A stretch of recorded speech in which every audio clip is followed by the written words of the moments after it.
Allah, saya sholat, tapi saya tidak pernah melihat secara live kamu. Nah, buat apa saya sholat kalau saya tidak pernah melihatmu? Nah, kamu tidak bisa menyelamatkanku.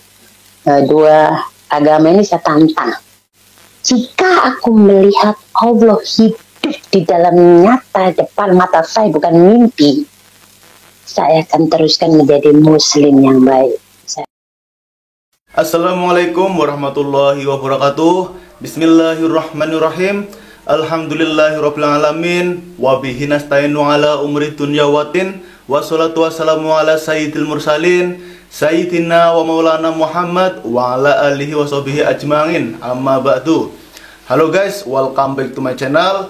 Kembali lagi bersama saya di channel Sajian Islam. Pada kesempatan kali ini saya akan menampilkan sebuah video yang saya ambil dari seorang pengepul botol, yaitu Yusuf Manubolo ya guys ya. Dan di sini Yusuf Manubolo menampilkan seorang murtadin, seorang perempuan yang bersaksi bahwa dulunya dia itu merupakan seorang muslim.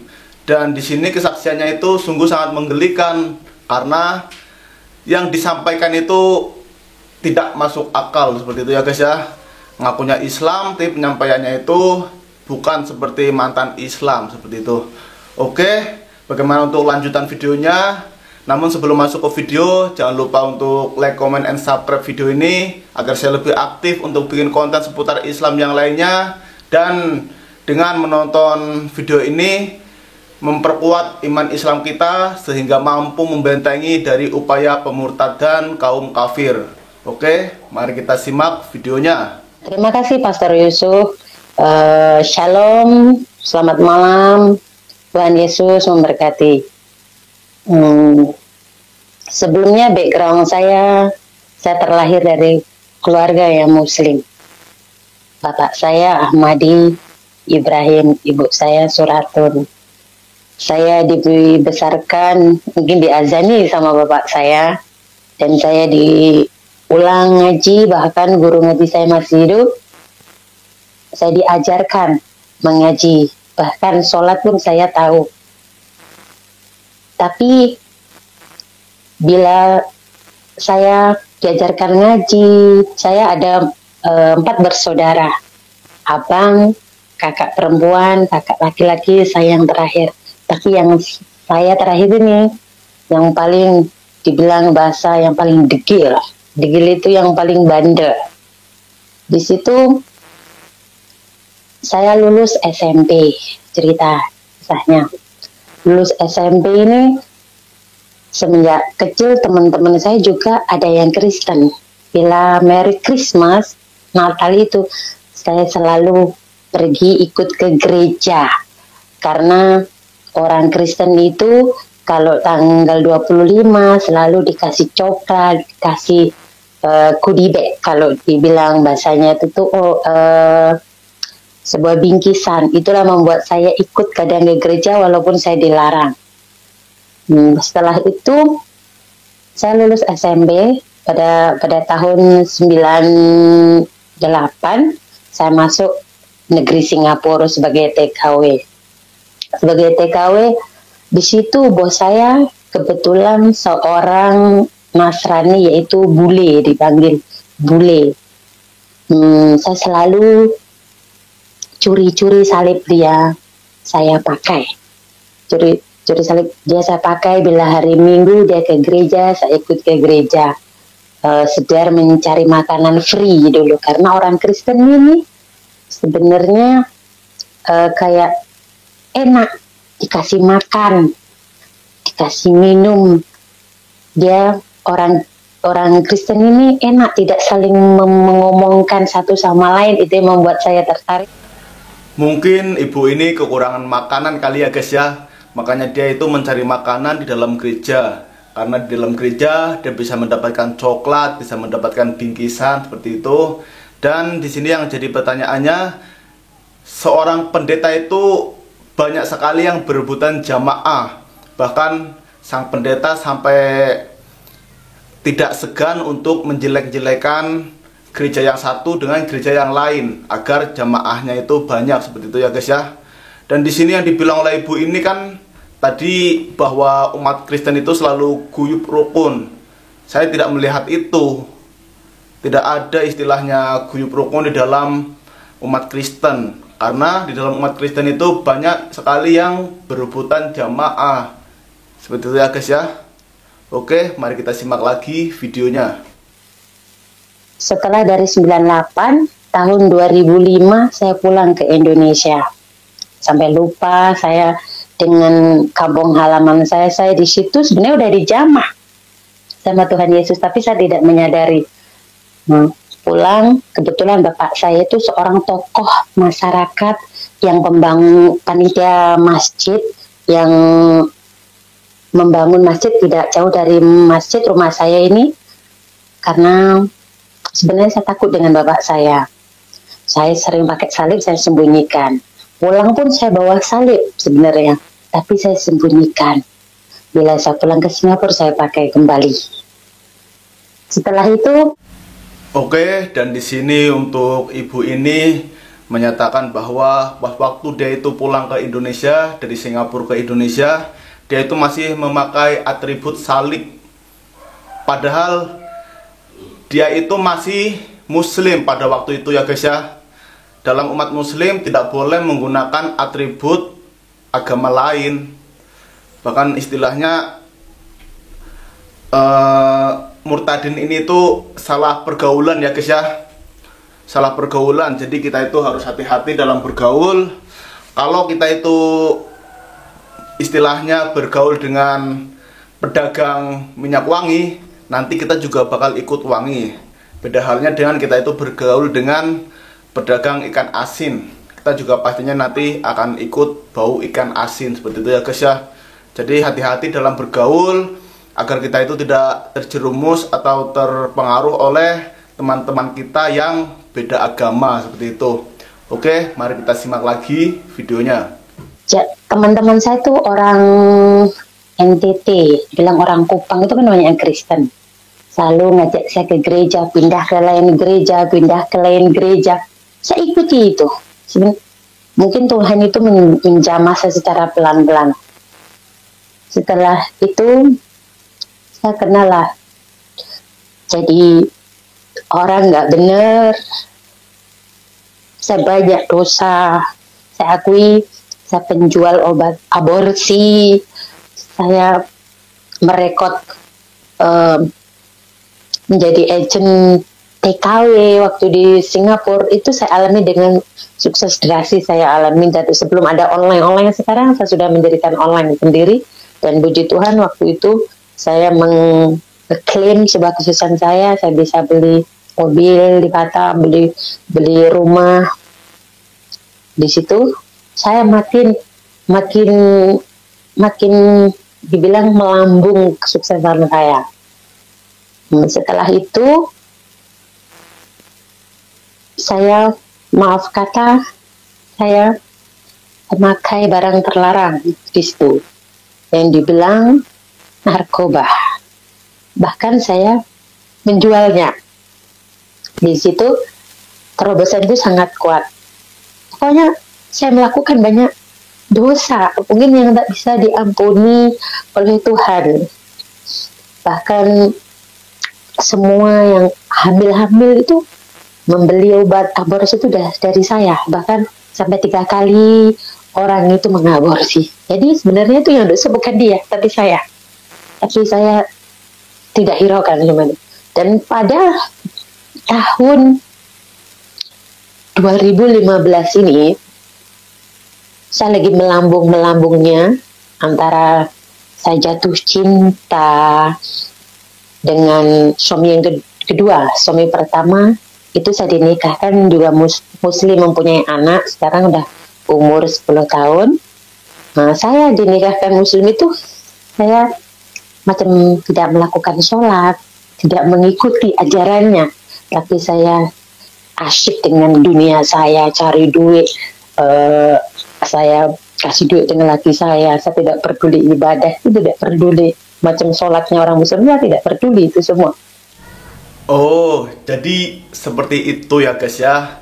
Ibu ini memang termasuk orang yang nakal seperti itu ya guys ya. seperti orang yang nakal, karena dia itu menjual obat aborsi, bahkan mengonsumsi narkoba. Ya wajar lah kalau dia itu imannya tidak kuat. Orang namanya setiap hari yang dilakukan juga maksiat seperti itu ya guys ya. Dia itu tidak pernah sholat, tidak pernah beribadah. Itu namanya mah Islam KTP doang, cuma identitasnya doang yang KTP.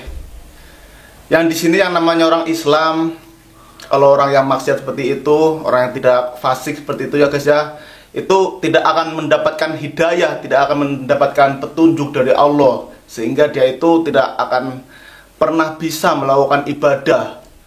Bahkan sesekali dia itu melakukan ibadah, di dalam pikirannya itu tidak tenang seperti itu, karena dia itu yang dilakukan hanya maksiat seperti itu ya guys ya. Jadi dapat kita pahami bahwa ibu ini merupakan orang yang nakal seperti itu ya guys ya. Saya mengabaikan, tapi saya asik dengan orang Kristen tuh enak gitu loh. Mau ke gereja bajunya cantik-cantik, pakai seksi pun boleh. Sebenarnya maaf kata pada yang kita masih kotor dan halangan atau datang bulan, kita pun berdoa karena Tuhan Yesus berfirman, banyak mengatakan anak-anak, Tuhan tidak melihat bersih kotornya tubuhmu, Tuhan itu melihat hatimu. Tuh. Kok kenapa orang macam datang bulan ini tidak boleh ibadah bagi keyakinan saya yang dulu, kok yang ini enak asik gitu. Yang namanya sedang kondisi haid itu kan merupakan orang yang tidak suci ya guys ya, karena dia itu mengeluarkan darah kotor seperti itu dan tidak diperbolehkan untuk beribadah. Yang diajarkan Yesus, yang diajarkan Nabi Isa itu sebenarnya juga tidak boleh seperti itu. Ya karena Bible sekarang itu kan itu ciptaan dari Paulus yang telah merubah-rubah. Kita mau ibadah semau sendiri, mau berpakaian apa ke dalam gereja itu mah itu aturan Paulus. Bahkan di luar negeri itu banyak pendeta yang berperilaku aneh dalam mengajarkan ajaran Bible yang tidak masuk akal sesuai dengan logika. Itu banyak sekali ya guys ya. Oke, kita simak lagi videonya. Dulu saya tidak diperbolehkan makan bab 1. Saya ikut-ikut kawan. Oh ternyata enak. Ternyata jadi orang Kristen ini enak ya. Apa-apa boleh. Saya bilang gitu dalam hati. Lepas tahun 2015 saya diuji yang begitu dahsyatnya. Bapak saya meninggal. Dapat musibah bahwa dia ketimpa bangunan di bagian kepala, meninggal seketika. Pada waktu itu saya ada di Singapura, saya cuti 10 hari dalam funeral bapak saya yang menuju 4 hari. Saya pulang setelah bapak saya meninggal, saya ke kuburan. Saya tidak bisa baca surat Yasin, itu tidak bisa. Saya justru berpura-pura mengikuti bacaan itu. Kalau orang baca belakangnya saya ikuti, nggak tahu artinya, saya cuma nana ikutin aja, nggak masuk dalam hati saya. Setelah itu sebenarnya saya membawa salib pulang itu di waktu bapak saya meninggal, saya sembunyikan itu sampai sekarang pun ada salib itu, aku sembunyikan di dalam dompet, tidak seorang pun tahu. Lepas itu 10 hari saya pergilah ke Singapura. Saya galau, saya macam terombang-ambing, bahwa keluarga saya tuh menanyakan kabar saya tuh hanya gimana kirimanmu, kapan kamu kirim, bukan menanyakan kamu sehat enggak. Itu membuat saya feeling lonely.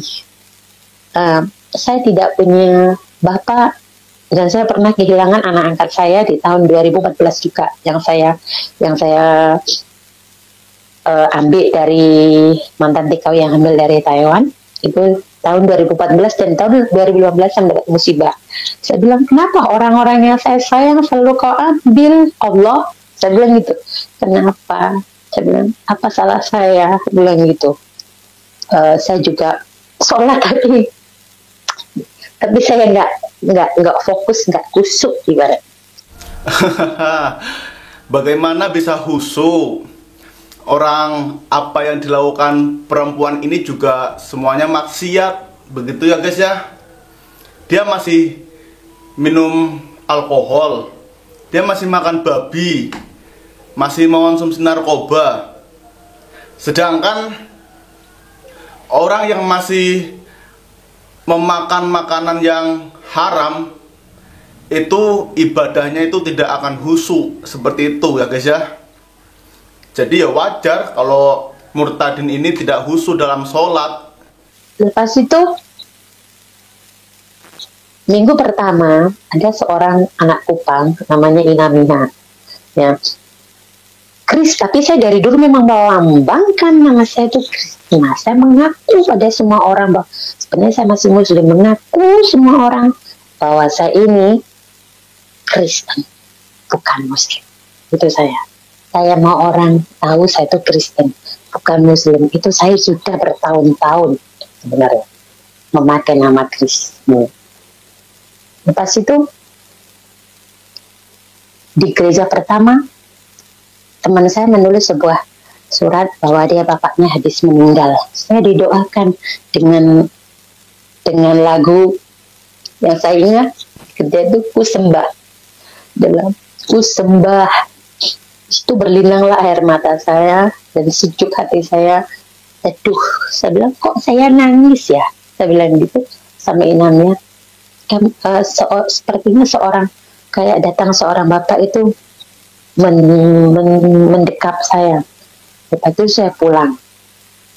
Pulangnya di malam yang kedua, tak salah malam itu adalah malam, kebetulan di malam Selasa juga. Saya berdebat pada Allah saya.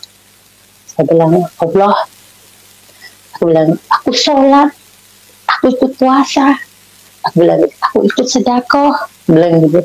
Kenapa kau ambil semuanya milikku, bilang gitu. Dan saya menentang dua agama. Jika Tuhan Yesus yang disalib, bilang gitu, yang disalib aja tidak bisa menolong dirinya sendiri, katanya. Saya dulu juga menginanya, yang disalib aja tidak bisa menyelamatkan dirinya sendiri, masa dia bisa bangkit, bisa menyelamatkan umatnya. Nah, saya dulu di situ dan saya melawan juga Allah saya yang dulu. Allah, saya sholat tapi saya tidak pernah melihat secara live kamu. Membuat apa saya sholat kalau saya tidak pernah melihatmu? Kamu tidak bisa menyelamatkanku. Dua agama ini saya tantang. Jika aku melihat Allah hidup di dalam nyata depan mata saya, bukan mimpi, saya akan teruskan menjadi Muslim yang baik. Saya akan sholat dan tidak akan tinggalkan. Allah itu maha puasa.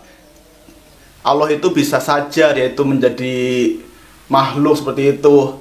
Tapi dia itu kan nggak mungkin. Orang dia itu berkuasa, dia itu menyuruh malaikat, menyuruh siapa aja juga bisa. Ngapain dia itu harus berubah menjadi makhluk? Istilahnya kan seperti itu ya guys ya. Dan di sini si murtadin ini yang selalu berbuat maksiat, tidak pernah melakukan ibadah, dia itu pengen melihat Allah, melihat Tuhan secara langsung. Bahkan ulama aja yang rajin ibadah itu juga tidak bisa melihat Allah secara langsung. Dia itu yang penuh maksiat mau melihat Allah secara langsung. Logikanya kan seperti itu ya guys ya. Dan kalau Yesus itu kan memang adanya seperti itu ya guys ya. Orang dia itu memang tidak bisa menyelamatkan diri sendiri. Disalib aja dia itu tidak bisa melepaskan dirinya sendiri. Dia itu tidak bisa menolong dirinya sendiri, apalagi menolong orang lain. Bahkan yang lain bilang bahwa darah Yesus mensucikan, menghapus dosa-dosa umat Kristen. Kalau memang seperti itu, Kalau memang dosa umat Kristen sudah dihapuskan, ya nggak perlulah dia itu beribadah. Orang semua dosa, semua perbuatan sudah ditanggung oleh Yesus. Yang penting cukup mempercayai Yesus saja masuk surga. Istilahnya seperti itu. Itu kalau logikanya orang Kristen seperti itu ya guys ya. Oke, kita simak lagi videonya. Tapi tunjukkan jika kau Tuhan Yesus yang dibilang bisa hidup, bisa menyelamatkan orang, yang kamu bisa turun dari salib kamu, bisa menyelamatkan umatmu secara nyata ada di depan saya. Tunjukkan. Pada malam itu rumah bos saya unduh seperti SCB. Setelah saya mengucap itu semua, jendela itu saya buka separuh, dia kan kayak tutup berdua gini, saya buka separuh. Saya duduk sambil bersih lutut saya itu saya gini kan, saya gini menoleh sana menoleh sambil bimbang. Tiba-tiba di jam 2:30 malam itu angin tuh kayak datang, kayak sebuah dinginnya dingin seger banget, kayak di alam, macam alam-alam yang banyak pepohonan datang, wus gitu kan. Saya bilang kenapa? Kayak mau hujan, tapi tidak hujan. Tiba-tiba saya menoleh sambil gini itu, saya menoleh ke arah itu sebuah jendela. Saya menoleh di arah sebuah jendela itu, saya melihat, demi Tuhan Yesus, saya melihat bahwa roh Tuhan Yesus itu dia seperti manusia yang mengambang. Dia kayak, kalau kita manusia kan pakai baju yang transparan itu kayak kelihatan daleman kita, tapi dia kayak sebuah angin, tapi itu ada gitu loh. Dan kayak dia mengulurkan tangan tuh seperti ini sambil membawa sebuah selendang yang begitu putih bersih, dan malam itu dia memang memakai jubah yang sangat bersih. Kayak dia itu tuh mengalunkan selendang itu, saya mau menjamah selendang itu, tapi dia menghilang. Dia menghilang selendang itu, bayangan tadi. Pas itu, apakah ini yang dinamakan roh Tuhan Yesus?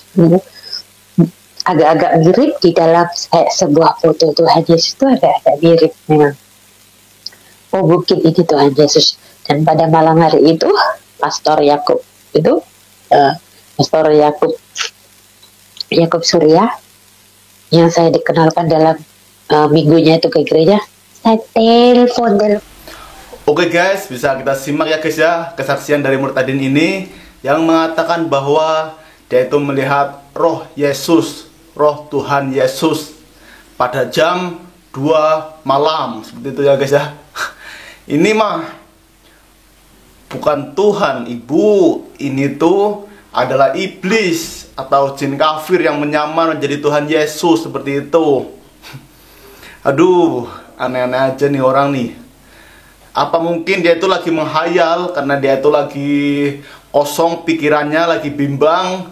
Dia itu melihat di jendela sambil melihat keluar dan terlihat ada roh Yesus lagi gentayangan. Aduh, aneh-aneh, memang aneh-aneh. Murtadin. Gak ada kali ya yang namanya Manubolo membawa Murtadin yang berkelas, yang berkualitas, itu nggak ada. Adanya itu Murtadin botol semua. Orang yang penuh dengan maksiat,